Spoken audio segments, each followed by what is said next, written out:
Penyegelan puluhan ruko di Tegal, Jawa Tengah diwarnai aksi protes penghuni ruko penyegelan terkait hak guna bangunan yang sudah berakhir sejak tahun 2012 silam. Tolong dijawab dong, Pak.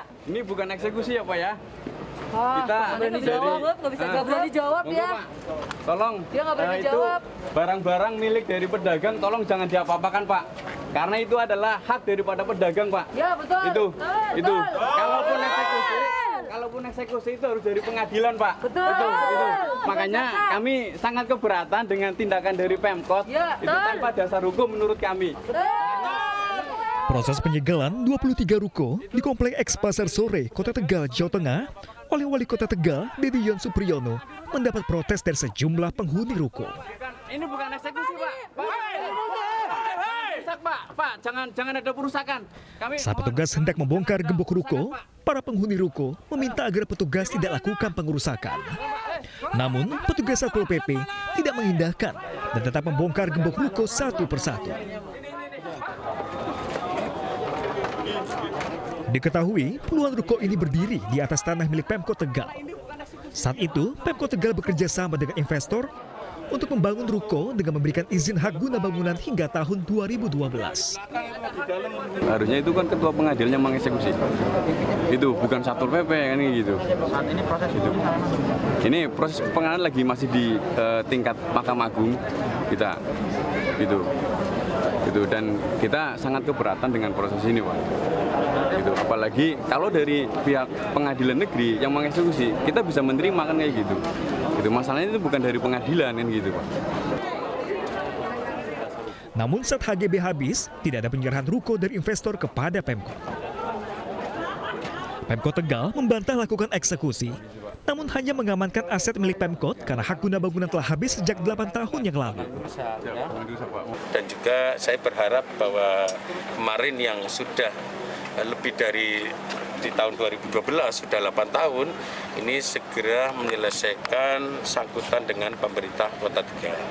Akan tetapi kalau itu yang 8 tahun sudah diselesaikan, nanti silakan melanjutkan bahkan kita prioritas sama pedagang yang lama. Pemerintah Kota Tegal memerintahkan Satpol PP mengawasi 23 ruko tersebut agar tidak dibuka lagi oleh penghuninya. Puluhan aparat dikerahkan untuk mengamankan selama penyegelan ruko. Dari Tegal, Jawa Tengah, Unibar iNews melaporkan. Video seorang camat mengamuk viral di media sosial. Camat Samarinda Kota, Kalimantan Timur tidak terima saat dikira sebagai tukang sapu.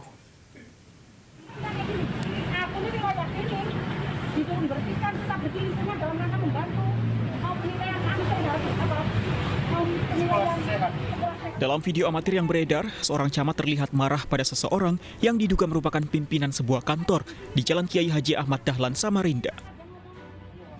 Camat Samarinda Kota Anis Siswantini diduga tidak terima karena pimpinan kantor tersebut menyuruh dirinya menyapu jalan di depan ruko yang dilewati Anis.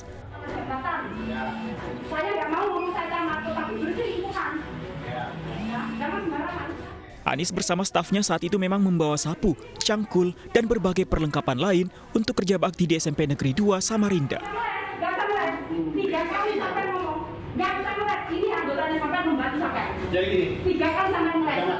Sama warga situ yang sebelumnya saya tidak ketahui beliau siapa.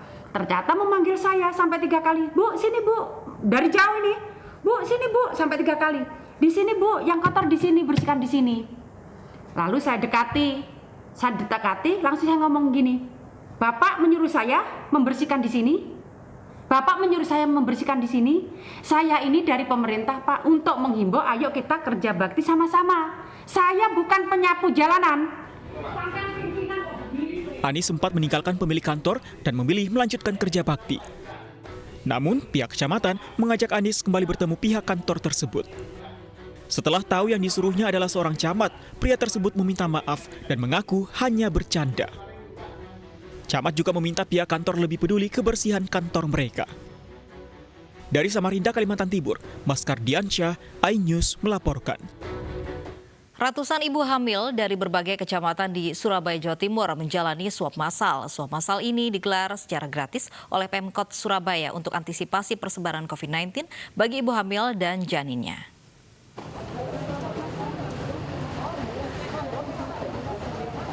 Ada pemandangan berbeda di Gelora Pancasila, Jalan Indragiri, Surabaya, Selasa pagi. Ratusan ibu hamil mengantri untuk jalani swab tes yang digelar secara massal dan gratis oleh pemerintah Kota Surabaya. Swab tes massal ini disambut antusias para ibu hamil karena selain tanpa dipungut biaya, swab ini juga penting untuk menjamin kondisi kesehatan ibu hamil dan janinnya. Ngilu. Iya. Iya, langsung masuk tenggorokan. Dengan adanya swab ini seperti apa Ibu? Apa? Menurut Ibu gimana setelah adanya swab gratis seperti ini? Seneng sih. Senang ya? Iya, kalau di rumah sakit kan bayar agak mahal. Ya supaya supaya sehat aja. Ini yang kedua. Sudah hampir 9 bulan ini. Meski diikuti ratusan ibu hamil, namun protokol kesehatan diterapkan dengan ketat. Jarak antrian diatur agar aman dan seluruh peserta wajib mengenakan masker. Nantinya dari PCR tersebut akan diberitahukan kepada para ibu hamil melalui nomor ponsel masing-masing. Dari Surabaya, Rahmat Ilyasan, iNews melaporkan. 6 pegawai terinfeksi COVID-19 kantor Kelurahan Harapan Mulia, Kemayoran, Jakarta Pusat ditutup. Meski kantor tutup, pelayanan untuk masyarakat tetap berjalan normal.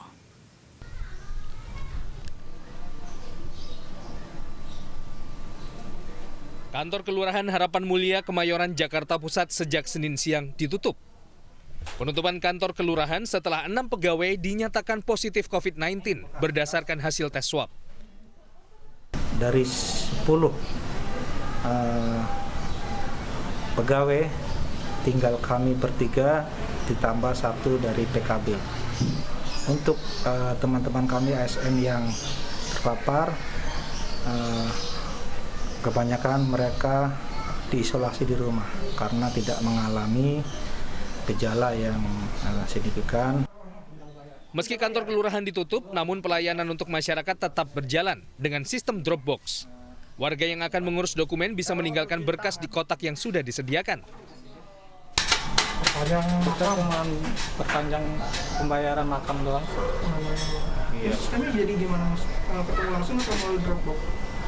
Tadi sih awalnya datang sih Dropbox. Melalui Dropbox? Nulis dulu pendaftaran, langsung dipanggil. Kantor Kelurahan Harapan Mulia akan kembali dibuka menunggu hasil tes swab lanjutan dari 6 pegawai yang sebelumnya dinyatakan positif. Dari Jakarta Pusat, Rani Sanjaya, iNews melaporkan.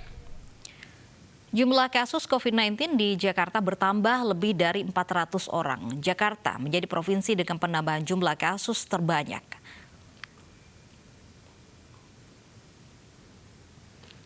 Perkantoran di Jakarta menjadi klaster baru penularan virus corona. Sejak tanggal 4 Juni hingga 25 Juli, data Satgas COVID-19 menyebutkan ada 59 klaster kantor dengan 375 kasus positif. Pemeriksaan meningkat, kasus positif bertambah. Jumlah penambahan kasus di Jakarta terus meningkat karena juga tingginya pemeriksaan. Jakarta menyumbang 56% jumlah tes kepada orang baru di Indonesia. Meski populasi Jakarta hanya 4% dari jumlah penduduk Indonesia. Diperbolehkan keluar rumah untuk urusan yang sangat penting dan bagi mereka yang sehat, bagi yang lansia, anak-anak tidak diperkenankan keluar rumah. Dan kalau keluar rumah setelah selesai urusannya kembali ke rumah menggunakan masker, cuci tangan dengan sabun, jaga jarak, tidak dalam kerumunan. Itu terus kami sosialisasikan. Razia masker digelar di kawasan Pasar Senen, Jakarta Pusat. Denda Rp250.000 dan sanksi sosial menanti warga yang kedapatan tidak mengenakan masker.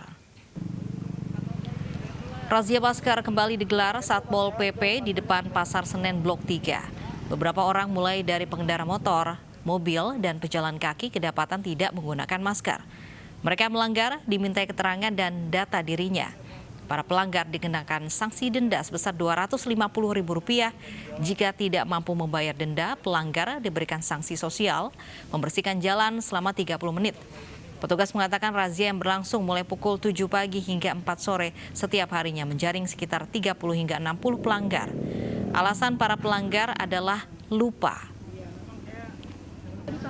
Lupa, buru-buru soalnya di rumah. Iya. Itu untuk kedepannya merasa jerah gak nih Mas? Sudah ada denda? Ya lumayan jerah. Orang sekarang kan susah mencari duit juga. Jadi kan sekarang lebih disiplin lagi lah pakai masker. Razia masker tidak hanya menyasar orang dewasa, namun juga anak-anak. Namun sanksi bagi anak-anak cukup menyanyikan lagu kebangsaan Indonesia Raya.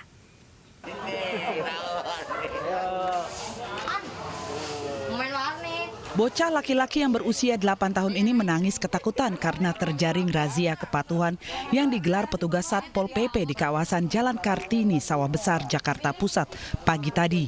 Bocah laki-laki ini terpaksa dibawa ke kantor kelurahan karena kedapatan tidak menggunakan masker ketika bermain di luar rumah. Lantaran terus menangis, petugas akhirnya melepaskan bocah ini setelah dihadiahi sebuah masker. Sementara sejumlah teman lainnya harus menjalani sanksi sosial. Namun sanksi yang diberikan tidak seperti orang dewasa, karena mereka hanya diwajibkan menyanyi lagu kebangsaan Indonesia Raya. Pakai, saya mau kemana-mana juga pakai. Tapi kalau ini tadi lupa nggak pakai masker. Sekarang kan di razia nih nggak pakai masker, sudah ini kapok nggak? Kapok lah. Selain anak-anak, razia juga menyasar pada orang dewasa, baik pejalan kaki maupun pengendara motor. Bagi yang tidak mampu membayar denda maksimal, diberikan keringanan dengan menjalani sanksi sosial menyapu jalan. Kelurahan sendiri kami dapati banyak warga masyarakat yang lalu lintas berkendara motor maupun yang berjalan kaki tidak menggunakan APD masker. Nah, dalam hal ini kami melaksanakan giat sidak masker. Didapati cukup banyak ya, sampai puluhan yang tidak menggunakan dari anak-anak sampai yang dewasa. Bahkan ada yang kami dapati juga sedang hamil. Di sini kami selain memberikan himbauan, kami juga memberikan masker secara cuma-cuma.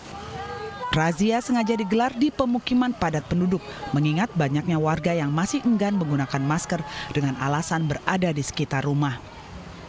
Dari Jakarta, Rani Sanjaya, iNews melaporkan. Sementara di Depok, Jawa Barat, seorang ibu menjaminkan anaknya saat terjaring razia masker. Ibu itu tak memiliki uang Rp50.000 untuk membayar denda.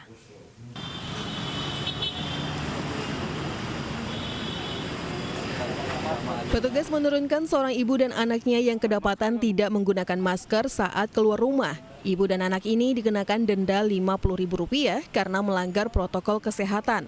Tapi ibu ini mengaku tidak punya uang untuk membayar denda. Uang hanya cukup untuk membeli buku anaknya. Karena tidak membawa identitas, petugas memintanya pulang mengambil uang, tapi anaknya dijadikan jaminan. Anaknya dititipkan karena itu kan nelfon nggak bisa. Sementara itu juga nggak ada yang disita KTP, SIM nggak ada barang buktinya. Jadi anak dititipkan ini dia ngambil uang, tapi dijaga kok baik-baik. Mau udah untuk disiplin di masyarakat. Jadi untuk menggali disiplin itu kan mereka jadi harus lebih sadar. Protokol kesehatan tetap harus dijalankan, namun menjadikan anak sebagai jaminan bukan pilihan yang tepat. Dari Depok, Jawa Barat, Iyung Rizky, iNews melaporkan.